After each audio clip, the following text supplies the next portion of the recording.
Breaking news. New information has just come out about the Afghanistan genocide. Jackson, what do you have to update us? Number one, the Hazaris. People back in the 1980s during the genocide were murdered based off their facial structure, believe it or not. Which made them very easy to spot and be killed. Number two, the actual genocide was believed to have started after the Battle of Bybee. But skeletons found in the east countryside indicated that the killing started in the 1970s, a lot earlier than the time we believed it to happen. Aiden, what do you have to say? Thank you, Jackson, for your part. In 1988, the same year the genocide was started, the Taliban took over the last remaining Hazars-controlled city, Mazar-i-Sharif, and secured a major victory. Number 4, before the Hazaras got their name, they were thought to be communists who fled from the Soviet Union during the war. That's all we have for now. Thank you. So, to begin, what exactly happened during the Afghanistan genocide of 1988?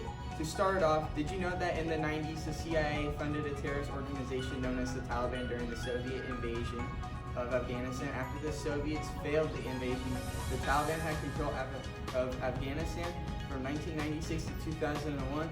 With funding from Pakistan, they promised they would contain peace in Afghanistan. On September 11, 2001, allied terrorist group Al-Qaeda hit the World Trade Center, launching the war on terrorists in Afghanistan. The Taliban was thought to be the group to command Al-Qaeda, so they went to war.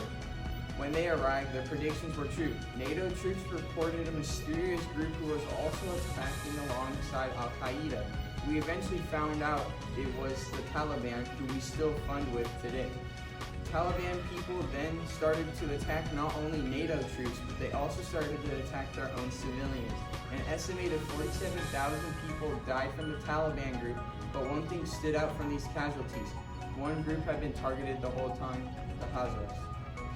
An estimated 2,000 to 20,000 people who were killed were part of the religious group Hazaris. Women were also targeted, with women all over the country being forced to leave their home and forced to wear clothes to cover all their skin. Peace in Afghanistan had just been overthrown. The Hazaris couldn't do anything, along with women in 2015 and 2016. Over 100 Hazaris killed in coordinated bombings. In 2017, 51 Hazari protesters were murdered on site. And in 2019, 90 Hazari children were murdered. Ironically, they were all women. Our next section, how exactly did the countries respond to the Afghanistan killing all these people? The USA decided to launch an invasion into Afghanistan along with 12 other NATO member countries. The US also luckily had troops stationed in Afghanistan, meaning their invasion had started the day they declared war. The United States took over the Taliban government and was occupying Afghanistan by 2003.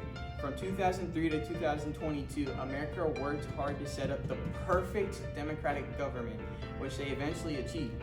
So with the appointment of Biden as president, he made the executive decision to take out American troops, only it was a huge mistake. Exactly 2 days after the American troops left, the Taliban overthrew the perfect government and took control of Afghanistan.